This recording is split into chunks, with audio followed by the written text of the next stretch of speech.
All right, everybody, welcome back to the showcast. So last year we had an opportunity to speak with Kevin Murphy over at RiffTrax, RiffTrax.com, about a Kickstarter they launched to raise some funds. They were trying to get the rights to riff the film Starship Troopers, and they were so successful, actually, that they were actually able to riff Anaconda at the same time. 1 year later, another successful Kickstarter campaign later, the guys at RiffTrax have 4 more live events scheduled for 2015, the second of which is coming up in a few weeks, that being Sharknado 2. It's going to happen on July 9th.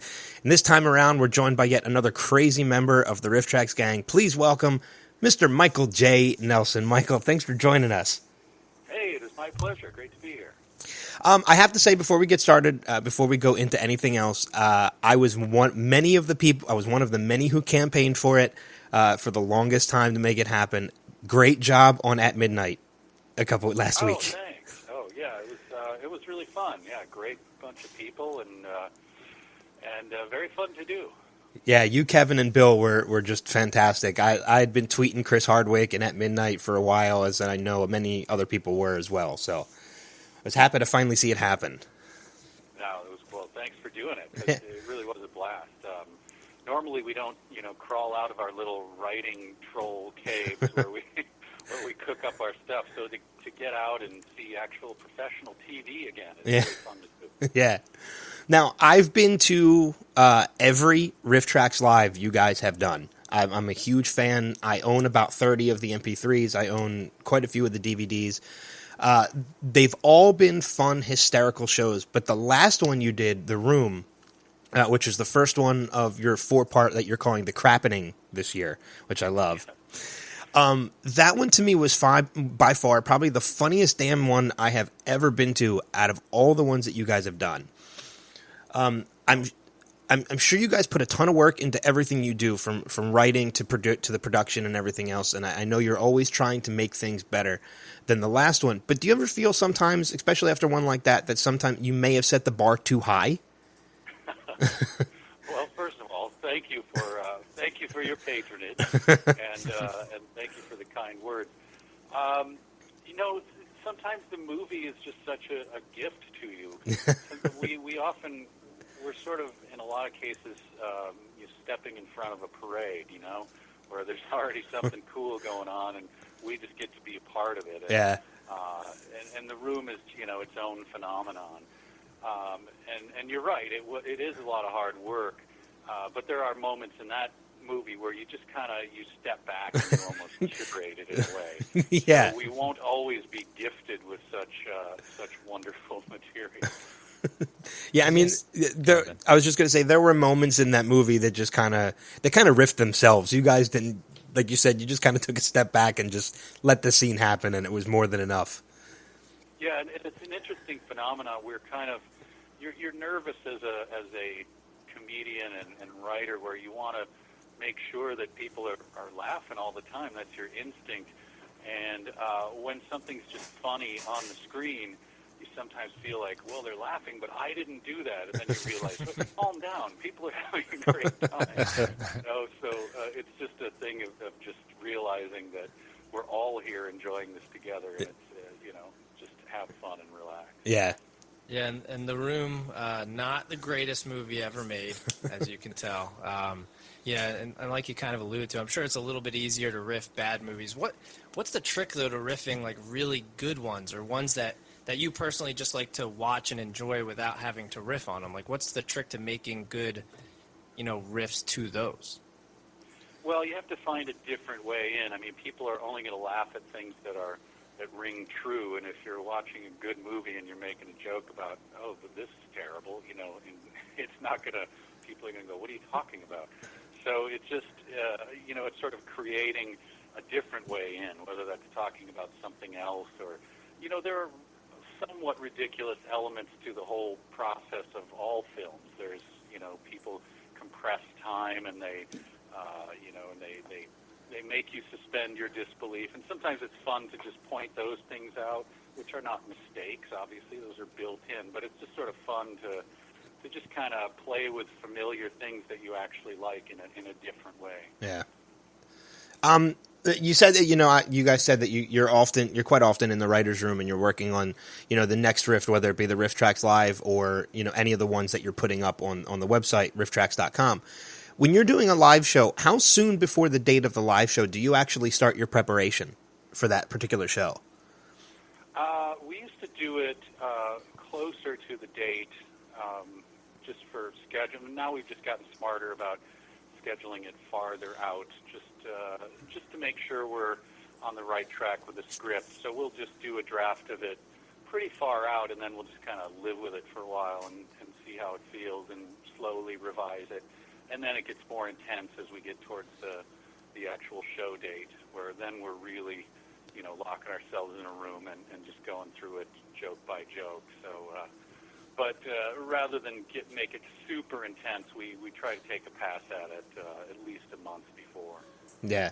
I'd probably assume it's safe to say you're not working on your next one until you're through the first one. So, I mean, for example, you're not working on Miami Connection just yet. You're focusing more on Sharknado 2?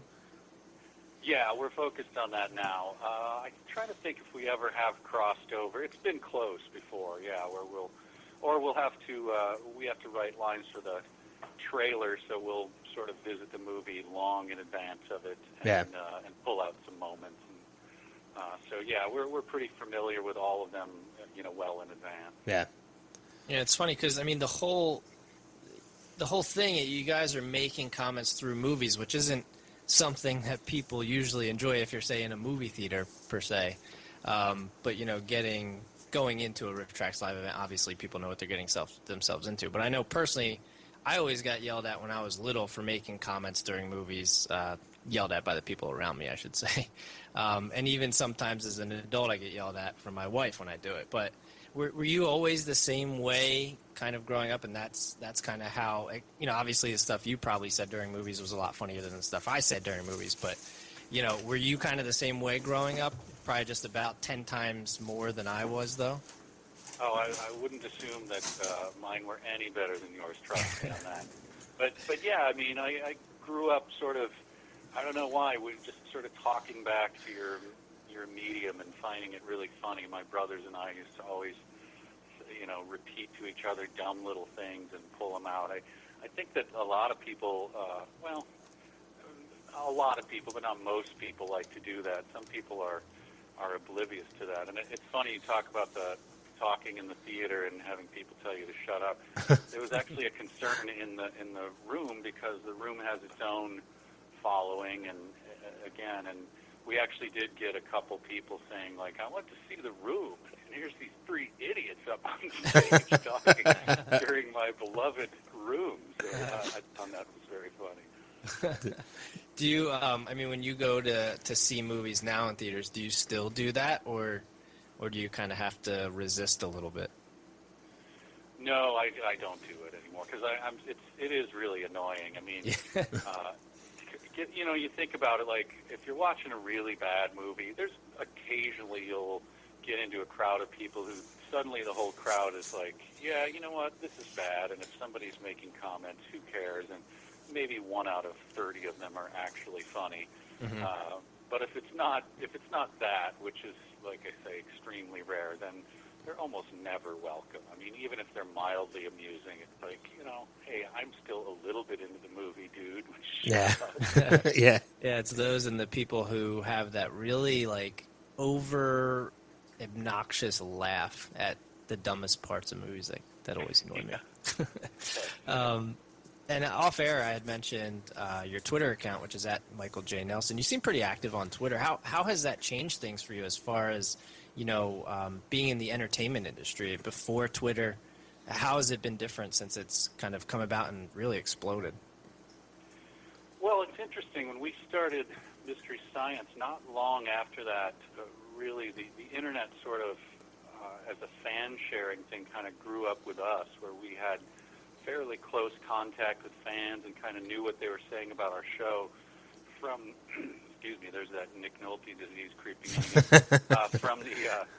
From the beginning, we kind of had that interaction. So it's not a great deal different, but it's fun to be able to reach out with your style of humor to groups that don't have never heard of Mystery Science, don't know what RiffTrax is or whatever, but still just have an outlet for getting your humor out there, and then interacting with people who, directly, like one-on-one, where they just get back to you and interacting with them. I find that a lot of fun, and on Facebook and everything as well. So, yeah, I don't know that it's changed much, other than I do enjoy that connection and knowing, because our product is so close to the people who buy it. That is, we're not putting it in stores and hoping some stranger's going to go up and get it. We're actually making it for the people who are buying it directly, and so to kind of have that connection with them is nice. Yeah, and I mean, you're one of the not few, but one of the good ones to follow, I would say, because some people out there really just kind of retweet random things, and you at least put out funny tweets and things of that nature. One I can think of off the top of my head was about how road cyclists think they are versus how everybody else sees them. Because even 3-year-olds ride bicycles, and me, where I live, there's a velodrome, which is a big place for road cyclists. I can relate tenfold. I mean, they're way into it, more than they should be. Yeah, I say that I've done many miles as a road cyclist myself, but I just never, and that's what got me close to knowing those guys, is they really are obnoxious about their sport. It's like, calm down. First of all, you look ridiculous wearing what you're wearing. I mean, that is not cool. I mean, and you're in a suburban neighborhood with this $12,000 bike. Like, you're shaving a quarter second off your time as you go to the grocery store. I mean, it's just shit. I had the chance I had a great opportunity to meet and speak with Joel Hodgson this past May. He came to Wizard World in Philadelphia. And one of the things that had come up in our conversation was the possibility of a reboot of Mystery Science Theater. If something like that ever came to fruition, is that something that you think you yourself would like to be a part of? Would you like to just rather stick to RiffTrax, or would you see if maybe you could juggle both? I probably wouldn't, just because RiffTrax is, full-time plus, and it's just a little bit of a different animal. Mm-hmm. And quite frankly, there's something about, the Mystery Science thing is, it's kind of a young man's thing in a way, like where it's a puppet-based, and sort of more goofy and colorful in a way. And I look at RiffTrax as more of a kind of a voice acting thing and writing thing. I know that maybe I'm overthinking it, but I'm not sure it would fit. I'm not sure I could go back in time and sort of recapture that. So I probably wouldn't, but mostly for time constraints. Yeah. You never know. I would never say never, but... Yeah. I know we're running short on time, but one final question for you, and it's a quick answer. Any chance we're going to see the RiffTrax Live of The Room, released on DVD? I honestly don't know. I think it's doubtful, because it's Mr. Wiseau's creation. Yeah. It's out of our hands, and so I don't know. It's a big question mark. Well, he was pretty supportive of it too, wasn't he? Tweeting about it when you guys were doing the live riff. He was very kind about it. I give him a lot of credit, because he does not like the product. He made that clear in his interviews, but he understood what we were doing. Yeah. And as he had a stake in it, he was happy to support it. But yeah, not a lot of people would do that. I mean, we're not kind to the man. And, so, no, not at all. Yeah, it takes a lot of fortitude to just go, I don't care. I'm just going to get my product out there and makes me a little jingle, and so I'm fine with it. Yeah, but we'll see. That's pretty cool. We'll see an MP3 of it at least, though, right? Yes. Okay. All right, good. That'll at least hold me over. I can at least sync it with the movie and relive that whole night. Yeah. So, you have to own the movie on DVD. That's the problem. Very true. Yeah.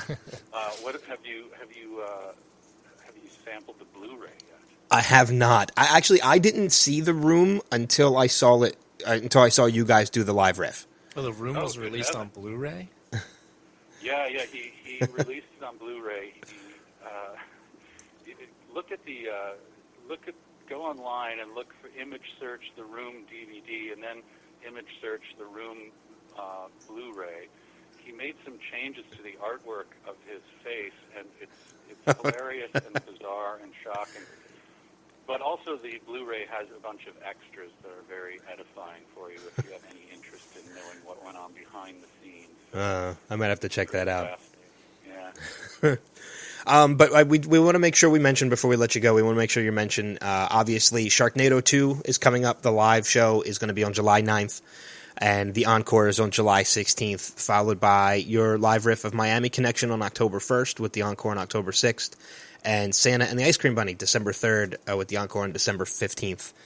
I will be in attendance for all of the said riffs, as well as any of them in the future that you do. I love coming out to see you guys. It totally makes my night when I come out. Oh, that's so great to hear. Thank you so much. So, I have one more question, but I'll ask you one after we end this interview. So we're going to wrap this up. But we want to send people to check out you on Twitter at Michael J. Nelson, as we said, and of course follow RiffTrax at RiffTrax, tracks with an X, and check out RiffTrax.com for all the live shows you guys have done, and that's where they can buy tickets to all your live riffs and find out locations around them that are actually going to be showing them in theaters. So. But Mike, thanks again for joining us. This was a lot of fun. My pleasure. It was great talking to you. So, all right, guys, we'll be right back with the showcast after this quick break.